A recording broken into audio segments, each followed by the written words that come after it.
गोविन्दाय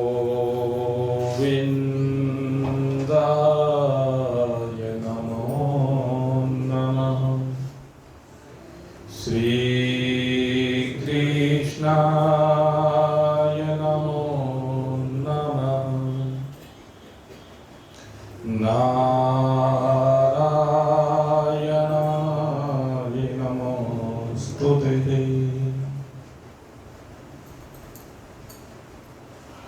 उपस्थित परम सौभाग्यशाली भगवत रस रसिक भगवत प्रेमी सज्जन वृंद, अभी आपने भाई शिव कुमार जी के मुखारविंद से श्री राम कथा की महिमा का श्रवण किया, जिसमें आज के विषय में श्रद्धा के ऊपर विशेष रूप से बल दिया गया। भगवान श्री कृष्ण ने भी श्रद्धा को भगवत प्राप्ति में सबसे मुख्य माना है। श्रद्धा वह दिव्य शक्ति है जो परमात्मा की प्राप्ति सीधे सीधे कराती है, क्योंकि श्रद्धा शक्ति रूपा है और भगवान ने शक्ति को पहले अंगीकार किया है। आप कहीं भी देखें, जब भी भगवान की चर्चा आती है तो भगवान से पहले उनकी शक्ति का नाम आता है। राधे कृष्ण, सीता राम, लक्ष्मी नारायण। भगवान ने अपनी इन शक्तियों को पहले स्थान दिया है। और अगर यदि हम वृंदावन की पवित्र पावन भूमि पर जाते हैं और वहां जाकर के भक्ति की धारा के उस दिव्य प्रवाह के दर्शन करते हैं जो वहां निरंतर प्रवाहित होती है, एक क्षण के लिए भी विश्राम नहीं है, तो आप देखेंगे वहां पर जो भक्ति की धारा है वो राधिका स्वरूपा है। और वहां पर एक ही बात कहते हैं कि राधे ही वह दिव्य शक्ति है जो आपको परमात्मा से मिला सकती है। इसीलिए वहां पर बार बार प्रार्थना की जाती है राधिका रानी से कि राधे राधे श्याम मिलाते। अब बहुत बार ये गाते भी हैं। तो राधे कौन है?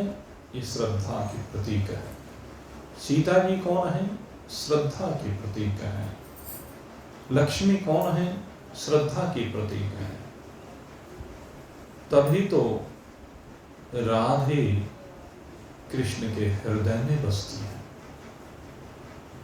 और इसका प्रमाण आता है उस घटना से, एक बार जब रुक्मणी जी ने भगवान को रात्रि में दुग्ध पीने के लिए दिया तो कहते हैं कि वह दूध बहुत गर्म चला गया भगवान के पास, और भगवान ने जैसे ही उसको पान किया तो वह दूध शरीर को जलाने लगा। और जब शरीर जलता है तो तड़प होती है, और उस तड़प की निवृत्ति के लिए भगवान ने पुकारा राधे राधे राधे।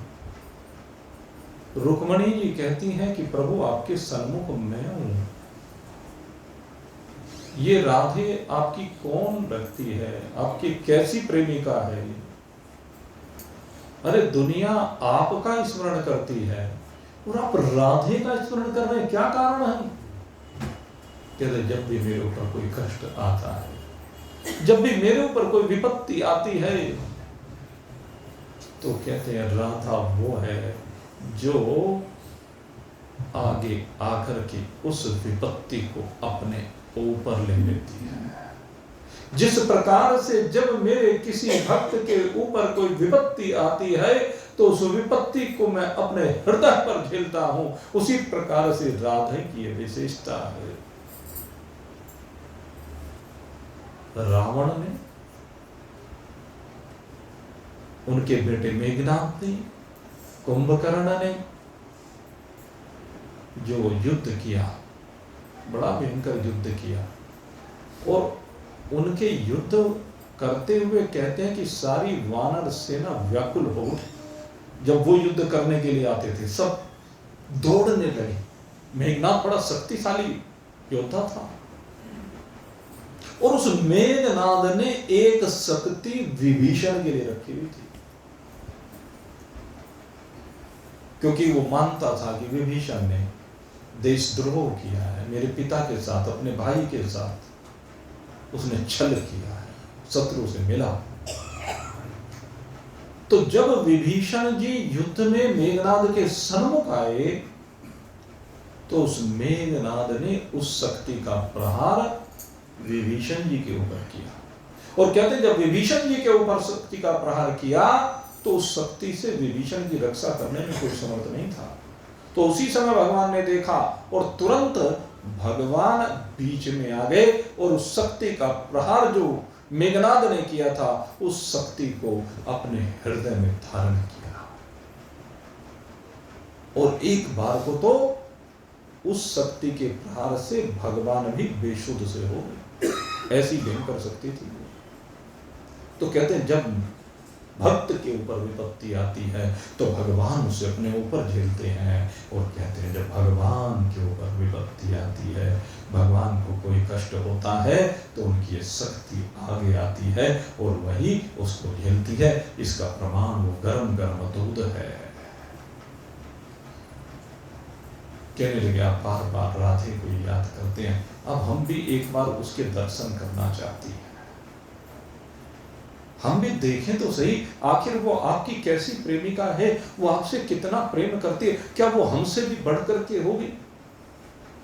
और प्रोग्राम बना लिया सत्यभामा के साथ, जामवंती, सब पटरानी कह लीजिए कि अब की बार उस राधे को ही देखेंगे कहाँ है, कहाँ रहती है, और पहुंच गई बरसाना।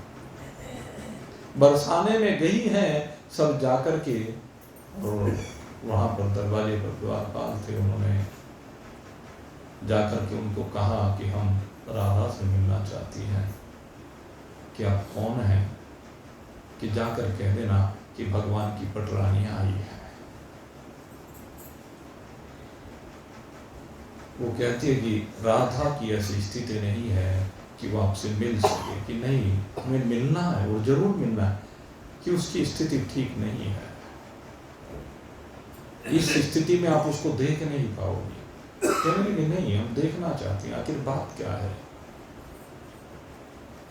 खैर सारी पटरानियां राधा जी से मिलने के लिए अंदर पहुंची महल में, और जहां कक्ष में एक झीना सा वस्त्र ओढ़े हुए राधिका रानी लेटी हुई थी, वहां पर पहुंची और देखा अरे अब सारे शरीर पर छाले पड़े हुए हैं।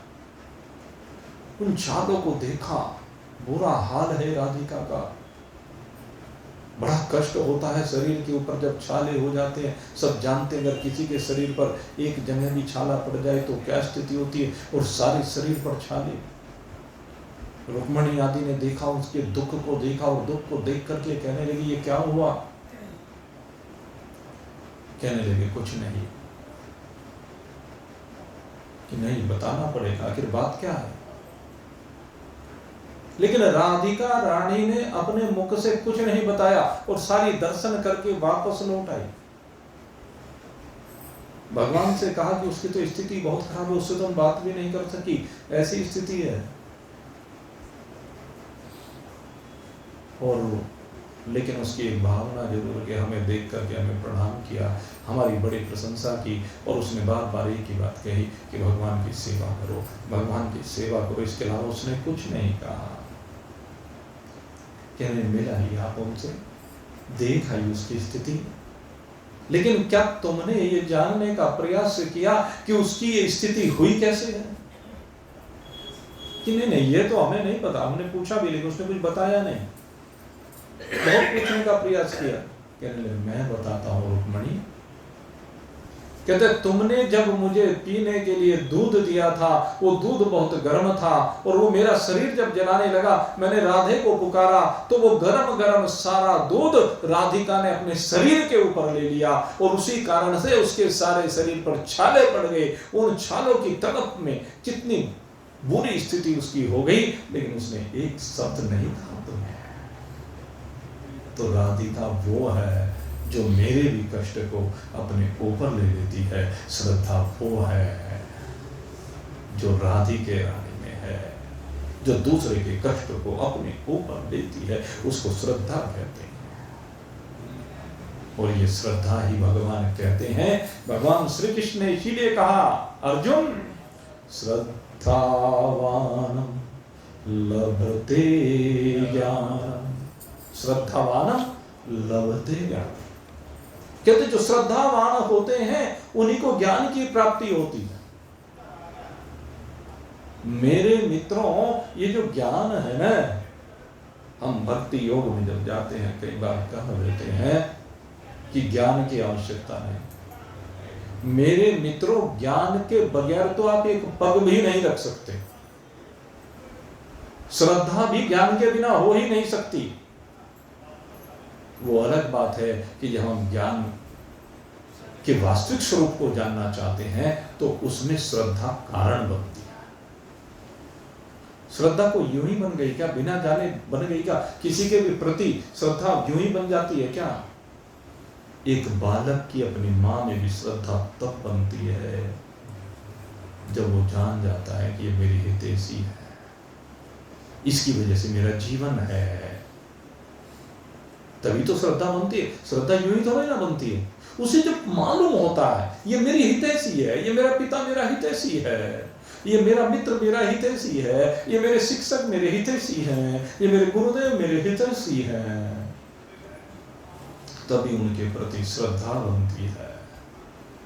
और जब वो श्रद्धा बन जाती है सामान्य ज्ञान होने पर, तो उसके बाद कहते हैं श्रद्धावानम लभते ज्ञानम। अब लेकिन यहाँ जो ज्ञान कहा गया है वो इस ज्ञान को नहीं कहा गया जो हम सामान्य ज्ञान की बात करते हैं, लौकिक ज्ञान की बात करते हैं, भौतिक ज्ञान की बात करते हैं। इस ज्ञान की बात नहीं है, अपितु यहाँ पर जब ज्ञान की बात की गई है तो उस ज्ञान की बात की गई है जिसको परमात्मा कहा गया है। सत्य चित्त आनंद। परमात्मा का स्वरूप क्या है? परमात्मा सत्य है, परमात्मा चित्त है, परमात्मा आनंद है। और ये चित्त को तीन प्रकार से परिभाषित किया जाता है। चित्त का मतलब चैतन्यता है, चित्त का मतलब प्रकाशक है, और चित्त का मतलब ज्ञान है। आप तैत्तिरीय उपनिषद जब पढ़ेंगे तो उसमें इस चित्त को ज्ञान कह करके संबोधित किया है। सत्यम ज्ञानम अनंतम ब्रह्म। आप तैत्तिरीय उपनिषद पढ़ना, उसमें सत्यम ज्ञानम अनंतम ब्रह्म, एक और सत्य सत्यचित आनंद ब्रह्म कहा जाता है, लेकिन दूसरी ओर सत्यम ज्ञान अनंतम ब्रह्म। कहते हैं परमात्मा कैसा है? ज्ञान स्वरूप, ज्ञान ही उसका स्वरूप है। और ये विधेय विशेषण है, निषेध विशेषण है। विधेय विशेषण यानी जो सीधे सीधे ज्ञान कराता है। तो श्रद्धावान लभते ज्ञान, श्रद्धावान को ही इस ज्ञान की प्राप्ति होती है। और ज्ञान से बढ़कर के संसार में पवित्र करने वाला दूसरा कुछ भी नहीं। ये ठीक है कि कर्मयोग जब हम करते हैं तो कर्मयोग से क्या होता है? कहते हैं अंतःकरण पवित्र होता। कर्मयोग जब हम शास्त्रों का अध्ययन करते हैं उसमें कर्मयोग के द्वारा क्या है? कहते हैं मलिन अंतःकरण की शुद्धि होती है। किसकी शुद्धि हुई? अंतःकरण की शुद्धि हुई। तो किसने पवित्र किया? कर्मों ने आपको पवित्र किया। कौन से कर्मों ने? यज्ञ अर्थात कर्मण्यत्र लोकोयम कर्म बंधन। इसलिए कहते हैं कि यज्ञ रूपी कर्मों ने, क्योंकि यज्ञ के अतिरिक्त जितने भी कर्म हैं वो सब बंधनकारी हैं, लेकिन यज्ञ रूपी कर्म वो आपको मुक्त करने वाला है। यज्ञ वही श्रेष्ठतम कर्म है, इसलिए यज्ञ को सबसे श्रेष्ठ कर्म कहा। और यज्ञ अनेक प्रकार के कहे गए, गीता जी ने उनको बहुत परिभाषित पीछे किया था, आप सबको विस्तार के साथ बतलाया था। तो यज्ञ माने दूसरे के लिए जीवन को जीना, यज्ञ अपने के लिए नहीं जीना, अपने लिए तो पशु जीते हैं, लेकिन दूसरे के लिए जीना ये यज्ञ कहलाता है। तो इसके द्वारा क्या होता है, कहते हैं इससे अंतःकरण की शुद्धि होती है। फिर इसके बाद आती है बात भक्ति की, कहते जो भक्ति है, भक्ति से क्या होगा, कहने लगे भक्ति से भगवान के साथ संबंध जुड़ेगा। पहले हमारा भगवान से संबंध जुड़ेगा, नाता जुड़ेगा, रिश्ता बनेगा, और भक्ति उस पराकाष्ठा पर पहुंचा देगी आपको जहां पर आपको भगवत दर्शन का लाभ मिलेगा। ये भक्ति की पराकाष्ठा है कि आपको भगवत दर्शन का लाभ मिल जाता है, और इस शरीर का परित्याग करने के बाद भगवान के लोक की भी प्राप्ति हो जाती है। लेकिन कहते हैं यहाँ पर आकर भी पूर्णता नहीं होती। हमारा शास्त्र यहीं पर आकर के नहीं रुकता है, हमारे संत ग्रंथ यहीं पर आकर के इतिश्री नहीं कर देते हैं, अपितु कहते हैं आगे ज्ञान की बारी आती है। पहले जीवन में वैराग्य आता है, कहते हैं वैराग्य से क्या होता है, कहते हैं वैराग्य से जीव की आसक्ति समाप्त होती है। अंतःकरण की शुद्धि तो हो गई, लेकिन जीव अभी शुद्ध नहीं हुआ है। अंतःकरण की शुद्धि होना उन्नति का प्रतीक है। कर्मयोग से अंतःकरण की एकाग्रता होना उन्नति का प्रतीक है भक्ति से, लेकिन जो जीव है उसकी शुद्धि कब होती है, कहते जीव की शुद्धि जब होती है जब वह राग से विरहित होता है, वैराग्य से संयुक्त होता है। और कहते हैं उसके बाद जब राग हटने लगता है तो उसके बाद उसके जीवन में कहते हैं तब ज्ञान आता है। और ये ज्ञान कौन सा होता है, भगवान श्री कृष्ण कहते हैं नहीं ज्ञानेन सदृशम पवित्रम ही विद्यते। कहते ये वो ज्ञान है जिसके समान पवित्र करने वाला कोई दूसरा नहीं है। क्यों? कहते हैं क्योंकि ये वो ज्ञान है कि सत्यम ज्ञानम अनंतम ब्रह्म। ये वो ज्ञान है जो आपको आपकी ब्रह्म स्वरूपता में विराजमान करता है। ब्रह्मविद ब्रह्मीव भवति। ब्रह्म के ज्ञान को प्राप्त करके ये जीव अपनी ब्रह्म स्वरूपता को प्राप्त हो जाता है, अहम ब्रह्मास्मि रूप से विराजमान हो जाता है। इसलिए ज्ञान से अधिक पवित्र करने वाला तो न कभी कुछ हुआ है न कभी हो सकता। इसलिए कभी भी इस ज्ञान के ऊपर प्रश्न चिन्ह नहीं लग सकता। ज्ञान तो वो है जिसके बाद कहते हैं नैति नेति, कि अब इसके बाद कुछ नहीं है। भक्ति के बाद नहीं कहा गया कि इसके बाद कुछ नहीं है, कर्म के बाद नहीं कहा गया कि इसके बाद कुछ नहीं है। वो हम अपनी विचारधारा बना करके एक संकुचित विचारधारा में जी करके कूप मंडूक बन करके भले ही कहा दें, लेकिन ग्रंथ और संत और भगवंत तीनों, यहां मैं भगवंत को भी जोड़ रहा हूं। वैसे तो सब कुछ भगवंत ही है। संत और ग्रंथ क्या है? जो भगवंत हैं। भगवान ने जो कुछ कहा है वो ग्रंथों में लिख दिया है, और जो ग्रंथों में लिखा है उसी को संतों ने अपने जीवन में उतारा है। इसलिए जो कुछ भी वो भगवंत ही है। और भगवान ने यही बात कही है, ब्रह्मास्मि, तो अपने आप को ब्रह्म रूप से अनुभव कर। तेरी वास्तविकता ये, इससे पवित्र और कुछ भी नहीं है। तो इस प्रकार से मेरे मित्रों ये श्रद्धा की बात है, ये ज्ञान की बात है। दोनों को मिला करके चलिए, श्रद्धा से ज्ञान की प्राप्ति होती है। और ज्ञान जब प्राप्त हो जाता है तो विद्यते हृदय ग्रंथि छिद्यन्ते सर्व संशय। फिर कोई संशय नहीं रहता है, सारे संशय समाप्त हो जाते हैं। जब हृदय की गांठ खुल जाती है, इसका भेदन हो जाता है, कट जाती है, तो फिर संशयों की निवृत्ति हो जाती है। तो हमें संशयों की ही निवृत्ति करनी है। भगवान अर्जुन के संशयों का ही यहाँ पर निवृत्तिकरण कर रहे हैं, संशय हटा रहे हैं। और उसी बात को भगवान ने कल भी कहा था, आज फिर हम उसी बात की चर्चा करते हैं। भगवान ने कहा, पार्थ नैव पार्थ नैवेनामुक्ता विनाशास्तास्य विद्यते न हि कल्याणकृत कश्चित् दुर्गतिं तात गच्छति। हे अर्जुन, एक बार जो साधक बन गया, चाहे वह साधना उसने कितनी भी क्यों ना की हो, वो साधना की इस यात्रा में कहीं भी किसी भी स्टेज पर क्यों ना हो, आपको बताया था, चाहे वह 100 किलोमीटर की यात्रा में 1 किलोमीटर पर हो, 10 पर हो, 50 पर हो, 80 पर हो, 90 पे हो, 99 पे हो, वो सब पथिक हैं।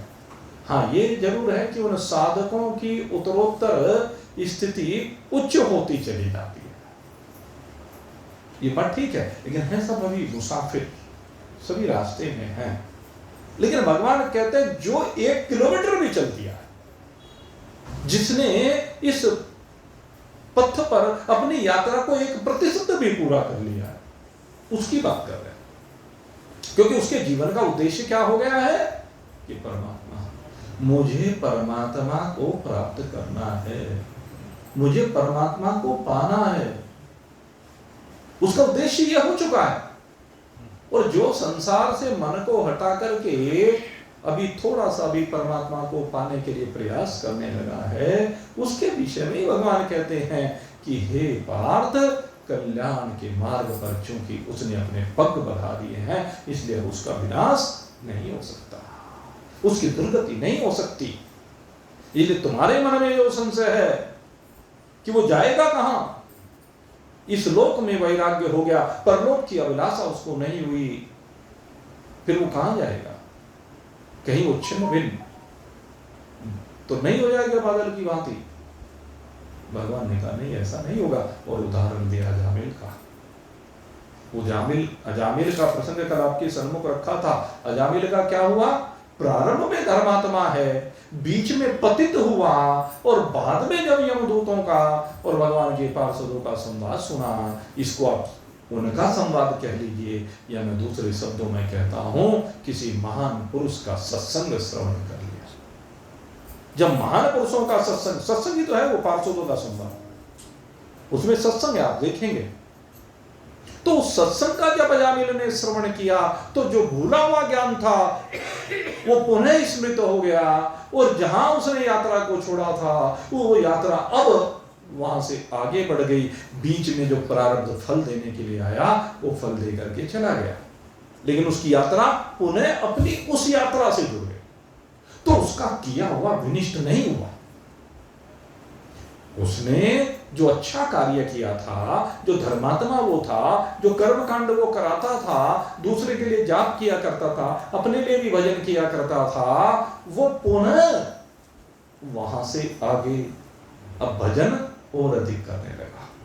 धीरे धीरे उसका भजन बढ़ता चला गया, और आगे जाकर के वो हरिद्वार की पवित्र पावन भूमि पर आकर के विराजमान हुआ, और वहां पर आकर के उसने अपने चित्त को भगवान में स्थिर किया। तो यहां प्रमाण दे रहे हैं अर्जुन को कि अर्जुन उसका विनाश नहीं हुआ, बल्कि क्या हुआ कि नहीं, उसके बाद शरीर त्यागने के बाद वो भगवान के लोक को प्राप्त हुआ। ये अजामिल की गति हुई, अजामिल की ये शब्द गति इस प्रकार से हुई। और एक अजामिल नहीं, बहुत से प्रसंग आते हैं। एक दिन हमने आपको बताया सूरदास जी के बारे में, तुलसीदास जी के बारे में। सूरदास जी पहले तो ठीक थे, सूरदास जी की घटना और अजामिल की घटना काफी मिलती जुलती है। सूरदास जी पहले अच्छे व्यक्ति थे, लेकिन एक चिंतामणि वेश्या के संपर्क में आ गए, और चिंतामणि वेश्या के संपर्क में आने के बाद उनका पतन हुआ, गलत मार्ग पर लग गए। लेकिन एक दिन चिंतामणि की ही लताड़ के द्वारा, जब वो रात्रि में बरसात हो रही थी घनघोर, और उस घनघोर बरसात में चिंतामणि से मिलने गए नदी पार करके, और देखा, अरे मेरी चिंतामणि ने रात्रि के समय देखो मेरे लिए रस्सी लटका के रखी, ऊपर चौबारे में रहती थी। तो तुलसीदास की भी ऐसी घटना आती है, लेकिन ये चिंतामणि की घटना है। तो उस रस्सी को पकड़ करके जब ऊपर पहुंचा तो चिंतामणि ने कहा, अरे तुम रात को, इतनी रात में यहाँ क्या करने के लिए आए हो? इतनी भयंकर बरसात हो रही है, कैसे आए? कहने लगे, अरे तुमने मेरे लिए नाव भेजी थी। मैंने नाव भेजी थी? कौन सी नाव भेजी थी? कहने, देखो दिखाता हूं। एक मुर्दे पर बैठ करके नदी को पार करके आए। कहने, ऊपर कैसे आए? कहने लगे, तुमने रस्सी लटका रखी तो उस पर चढ़ के आया, देखा सांप था, उस पर चढ़ करके आए। लताड़ा चिंतामणि ने, और चिंतामणि की लताड़ खा करके सूरदास चल दिए, महात्मा बन गए, सन्यासी बन गए। और सन्यासी बन करके फिर बीच में विघ्न आया, आपको कथा सुनाई थी। और बीच में विघ्न आने के बाद आखिर उन्होंने एक दिन उस महिला को देख करके उसके पीछे गए और फिर उसके पति से 2 सुएं मंगाए और दोनों सुएं आंख में चुभो करके आंखें भी कहने लगे, मैं इस संसार को देखना नहीं चाहता। तो कितनी बार उथल पुथल हुई, आप चिंतन करें। विश्वामित्र जी का दृष्टांत आता है। विश्वामित्र जी, वशिष्ठ जी, ये तो राजा थे पहले विश्वामित्र जी, और जब वशिष्ठ जी के आश्रम पर गए, वशिष्ठ जी ने नंदिनी के द्वारा उनकी ऐसी सेवा की, कहने लगे, वन में ये हजारों लोगों की सेवा, पूरे काफिला था उनका, पूरी सेना। कहने लगे, इसकी आओ भगत कैसे कर दी? कि नंदिनी की कृपा से की है, कामधेनु की पुत्री है। कहने लगे, इसकी कृपा से मैंने सेवा की है। कहने लगे, फिर तुम्हारे पास इसका क्या था? मुझे तो नंदिनी ने, ओ नंदिनी को मेरे को दो। और जब उन्होंने कहा, भाई ये तो मैं तो आपको नहीं दे सकता। कहने, नहीं, मैं राजा हूं, मेरी आज्ञा है। एक वशिष्ठ जी को, एक गुरु को, एक महान पुरुष को इस प्रकार से कह रहे हैं। कहने लगे, मैं अपने आप से तो नहीं दे सकता। कहने, फिर मैं अपने आप से ले जाता हूँ। जबरदस्ती नंदिनी को लेकर के चले गए। और नंदिनी को लेकर के जब जाने लगे तो नंदिनी ने कहा, हे वशिष्ठ जी, क्या आप मेरा परित्याग कर रहे हैं? कि नहीं, मैं तुम्हारा परित्याग नहीं कर रहा हूं। ये राजा अहंकारी होकर के ये तुम्हें जबरदस्ती ले जाना चाहता है, तुम जाना चाहते तो जा सकती। कहना, नहीं, जब तक तुम मेरा परित्याग नहीं करोगे तब तक मैं नहीं जाऊंगी। तो कहते हैं, नंदिनी के पराक्रम के सामने विश्वामित्र की सारी सेना का पराक्रम नष्ट हो गया, सारी सेना नष्ट कर दी। और जब इस बल को देखा विश्वामित्र जी ने, कहने लगे, धिक्कार है इस क्षत्रिय बल को, इस क्षत्रिय बल को धिक्कार है। कहने, ब्रह्म बल के सामने, ब्रह्म तेज के सामने अक्षत्रिय तेज कुछ। कहने लगे, इसलिए मैं इस ब्रह्म तेज को ही प्राप्त करूंगा। और ब्रह्म तेज को प्राप्त करने के लिए विश्वामित्र जी ने तपस्याएं की, बहुत से यज्ञ की। विश्वामित्र जी बहुत यज्ञ करते हैं शक्ति प्राप्त करने के लिए। ये यज्ञ सकाम है, निष्काम यज्ञ नहीं है, सकाम यज्ञ है, क्योंकि वो शक्तियां प्राप्त करना चाहते हैं। और शक्ति प्राप्त भी बहुत की, लेकिन शक्तियां प्राप्त करने के बाद भी सीधे रास्ते नहीं चले। त्रिशंकु के चक्कर में आकर के स्वर्ग तक का निर्माण कर दिया। ऐसी शक्ति विश्वामित्र जी के पास, इतना तपोबल था विश्वामित्र जी के पास। लेकिन वो सब तपोबल होने के बाद खैर धीरे धीरे उस तपोबल का प्रभाव हुआ और कहने लगे, मुझे ब्रह्म तेज से चेत होना है। उन्हें पहले राज ऋषि कहकर के वशिष्ठ जी ने संबोधित किया कि नहीं, राज ऋषि शब्द सुनने के लिए नहीं आया, मुझे तो ब्रह्म ऋषि। जिस दिन ब्रह्म ऋषि की बात होगी तब। लेकिन फिर मार्ग में बाधाएं आई, और मार्ग में जब बाधाएं आई तो मेनका को भेज दिया। और मेनका को देख करके विश्वामित्र उसके चक्कर में लग गए। ग्रस्त छोड़ करके आए थे तपस्या करने के लिए, क्या वो तो राजा थे, सारी ग्रस्त, सारा परिवार था उनका। लेकिन उसके बाद तब किया, बहुत सी साधनाएं की, बहुत से धर्म के पथ पर लगे रहे, बहुत कार्य किए, लेकिन मेनका के चक्कर में आकर के सब भ्रष्ट हो गए। बीच में फिर पथ भ्रष्ट हो गए। इन्हीं को कहते हैं योग भ्रष्ट, पथ भ्रष्ट, साधना से पीछे हट जाना। और वो जब फिर उसके बाद मेनका से शकुंतला की उत्पत्ति हुई, उस शकुंतला का विवाह फिर भरत से हुआ, वो तो कथा आती है। तो लेकिन फिर उनका बुद्धि आई, अरे आए थे हरिभजन को चले नरक के लोग, फिर विश्वामित्र लौट करके पहला स्मरण हुआ, फिर उनके जीवन में वैराग्य आया, और वैराग अब की बार ऐसा आया कि अब की बार वो फिर हंसे नहीं। जैसे दूध में से माखन निकाल लेने के बाद फिर माखन दूध में भी मिलता नहीं है, इसी प्रकार से इस संसार चक्र में घूमते हुए इस जीव को जब अपने स्वरूप का बोध हो जाता है तो वो फिर इसमें रहते हुए भी इसमें फंसता नहीं है। दूध में से माखन निकलने के बाद माखन दूध में फिर फंसता नहीं, कितने दूध में डाल लो अटकता नहीं, चिपकता नहीं। उसी प्रकार से ज्ञानी की बात होती है। तो जब ये स्थिति हुई तब वशिष्ठ जी ने ब्रह्म ज्ञानी कहकर के, ब्रह्म वित्त कहकर के ब्रह्म ऋषि की उपाधि दी है।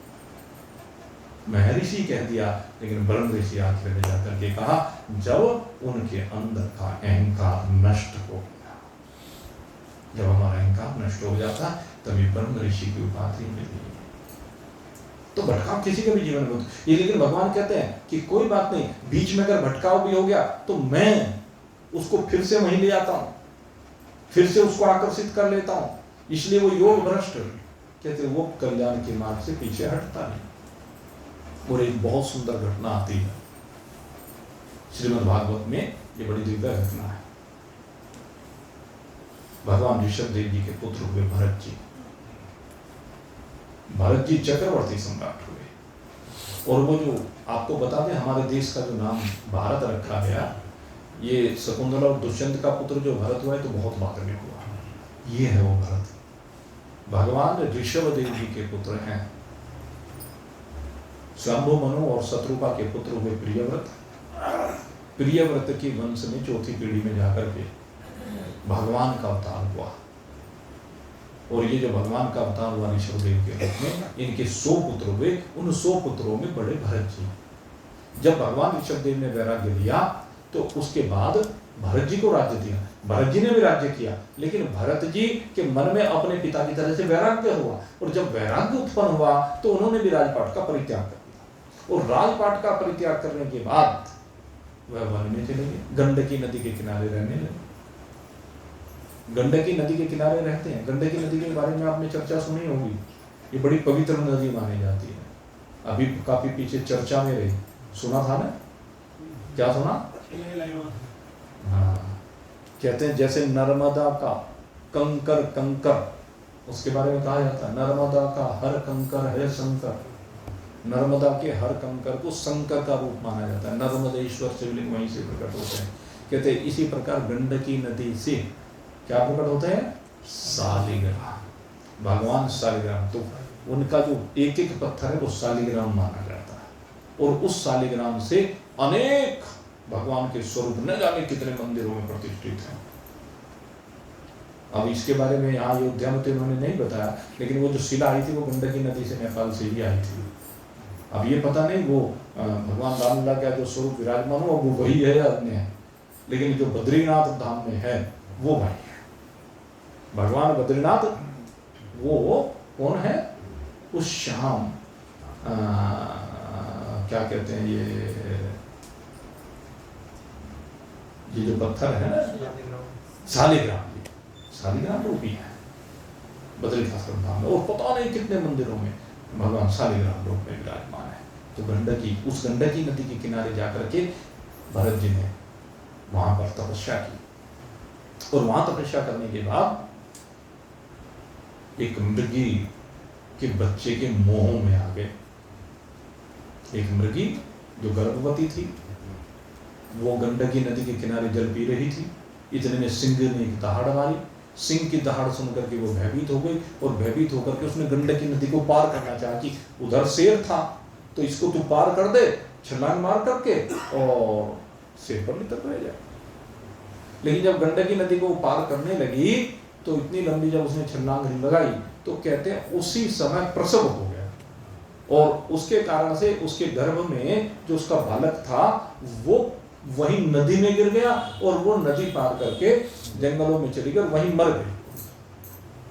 अब वो बच्चा भरत जी ने इस घटना को देख लिया और भरत जी ने जब उस घटना को देखा तो देखा इतना निरीह बालक छोटा सा अभी अभी जिसका जन्म हुआ है और ऐसी स्थिति में कभी अन्य कोई जन्म कभी सुना भी नहीं, उसको देखा तो गंडकी नदी में प्रवेश करके उसको बहते हुए को उठा करके ले आए और उसका पालन पोषण बच्चे की तरह से करने लगे जैसे बच्चों को पाला जाता है और उसके मोह में फंस गए।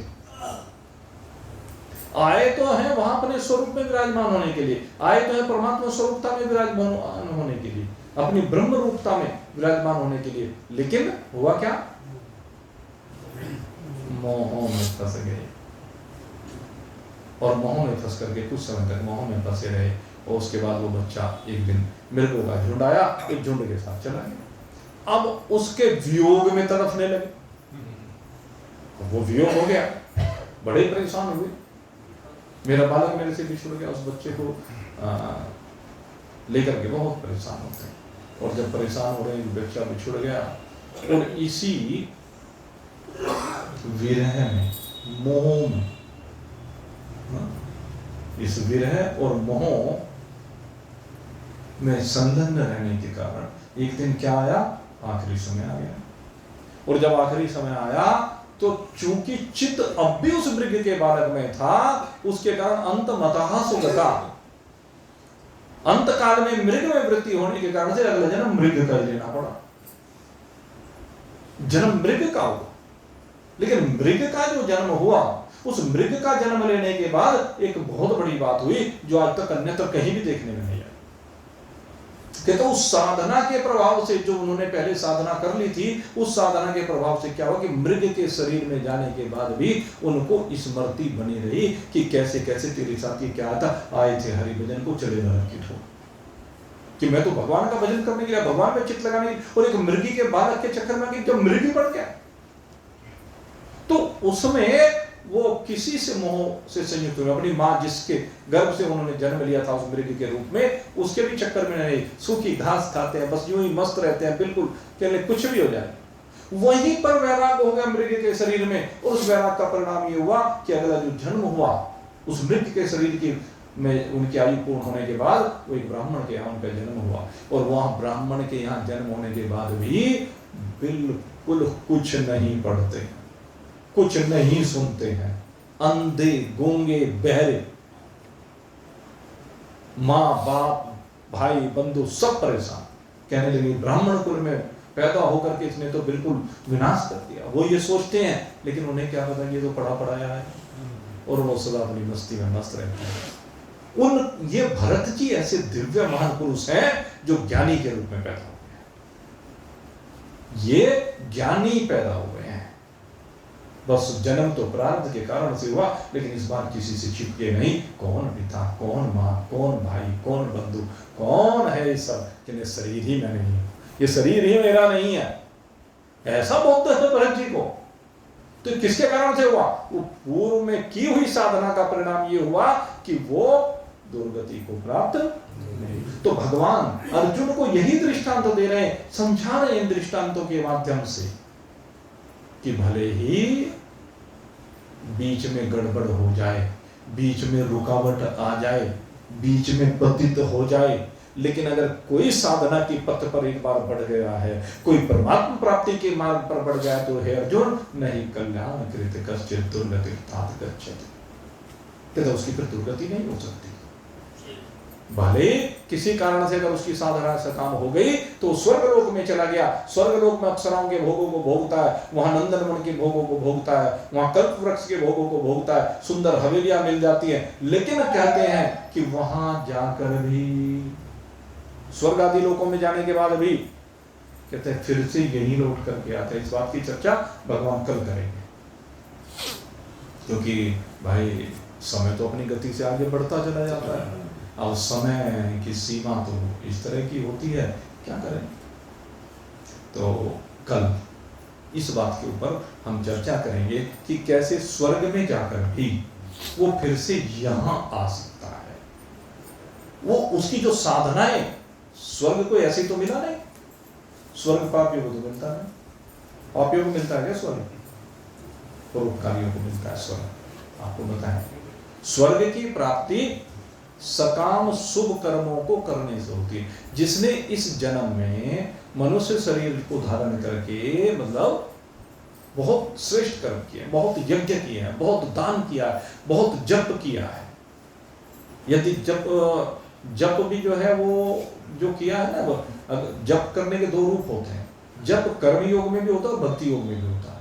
जब कर्म कांड में जब हम करते हैं तो कर्म कांड की जप आपको स्वर्ग में लेकर के जाता है, लेकिन अगर यदि ये भक्ति योग से संयुक्त होकर के जप किया जाए तो भगवान की ओर ले जाते हैं, उसको भक्ति करे। जप दोनों में आता है। इसलिए जैसे ये जितने भी असुर हुए और उन्होंने तप किया, तप कैसे किया? उन्होंने मंत्र जपते हुए किया, ओम ब्रह्मणे नमः, ओम ब्रह्मणे नमः। क्योंकि ज्यादातर ब्रह्मा जी से वरदान प्राप्त करने के लिए ये तप किया करते थे, तो इन्होंने ओम ब्रह्मणे नमः इस मंत्र का बहुत जाप किया, लेकिन वो भक्ति के साथ नहीं है, वहां पर समर्पण नहीं है। ब्रह्मा जी को भगवान मान करके नहीं है, एक दिव्य शक्ति मान करके उनसे कहने लगे मेरे पास बहुत माल है, उस माल में से कुछ माल लूट लो, खसोट लो, छीन लो, पाल लो, साधना के कारण से देना पड़ेगा। यही तो भाव होता था असुरों का। और असुर ही क्या, बहुत से श्रेष्ठ व्यक्तियों ने भी इसी भावना के साथ, राजे महाराजे लोग होते थे वो कि मुझे धन मिल जाए, इसलिए वो ब्रह्मा जी का तप करते थे, ब्रह्मा जी से वरदान प्राप्त करने के लिए बहुत लोगों ने किया है। तो उन तपों के कारण से उनको वो सब मिल जाता था, और जब वो शुभ कर्म करते थे तो उनको स्वर्ग मिल जाता था। अब वो जो उनको शक्ति मिली, जो अच्छे लोग होते थे उस शक्ति के द्वारा शुभ काम करते थे तो स्वर्ग में जाते थे, और जो राक्षस लोग होते थे वो दुष्कर्म करते थे, पाप कर्म करते थे, इसलिए नरक में जाते थे। दोनों बातों में अंतर है। इसलिए कहा शक्तियों का उपयोग जो अच्छे उसमें लगाता है, कार्यों में लगाता है, यहाँ जीवों के ऊपर दया करने में लगाता है, शरीर से गरीबों की सेवा करता है, दान करता है, तीर्थ करता है, उपवास करता है, अनेकानेक प्रकार से जो शुभ कार्य करता है।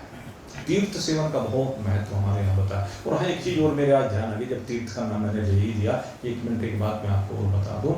कहते हैं, मैं वो अभी एक सुन रहा था एक महान पुरुष को, और महान पुरुष को सुनते सुनते एक बात ध्यान में आ गई।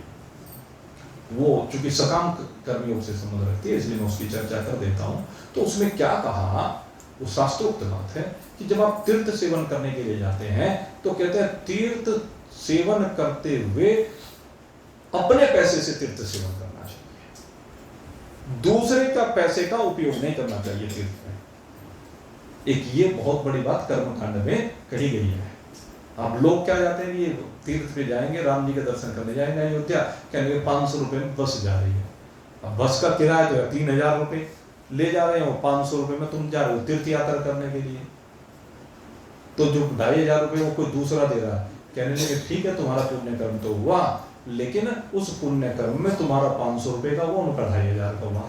वो 2500 किसी ने दान में दिए ना, वो उस दान के पैसे से तुम गए, वहां जाकर के तुमने भंडारे में भोजन किया, कहते वो उसका पुण्य उस पर चला गया। तीर्थ पर जाकर भी उसका पुण्य उसके नाम चला गया जिसका अन्न तुम खा करके आए।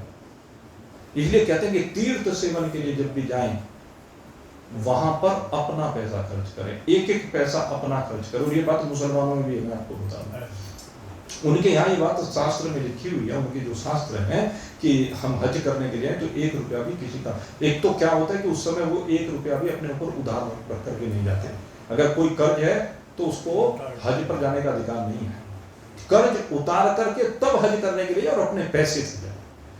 वो अलग बात है कि आजकल सिद्धांत सबने बदल दिए हैं। नियम यही कि धर्म कर्म जो भी करें उसमें अपना पैसा होना चाहिए, अपने पैसे का उपयोग करें, दूसरे के पैसे से धर्म कर्म नहीं। वो ठीक है, जिनकी मजबूरी है भंडारे चलते हैं, तो भंडारे में किसको भोजन करना चाहिए सामान्यतः, एक तो उनको भोजन करना चाहिए श्रद्धा के साथ भगवान का प्रसाद लेने के लिए। वो जाते हैं भगवान का प्रसाद लेने के लिए, और प्रसाद लेने के बाद जो खा करके आते हैं जितना, उससे ज्यादा वहां दे करके आते हैं। ये जरूरी है आपको बताते। दूसरी बात कहते हैं जो भूखा है बेचारा, तो वो भोजन करे, उसके लिए कोई बात नहीं, उसके लिए कोई इसमें दोष नहीं है। भगवान का प्रसाद है, प्रसाद को ग्रहण करना एक अच्छी बात है, लेकिन समर्थ और असमर्थ इस बात को भी ध्यान में रखना अनिवार्य है। ये सब कर्म कांड की जो बातें हैं ये आपके चित्त की शुद्धि करती हैं, पवित्र करती हैं। साधना का एक पथ ये भी है, और साधना के पथ पर आगे आप बढ़ रहे हैं, बढ़ते रहें। आप सभी के लिए बहुत बहुत शुभकामना करता हूँ, और शुभकामना करते हुए यहीं पर आज विश्राम दे रहा हूँ। बोलिए सच्चिदानंद भगवान की जय।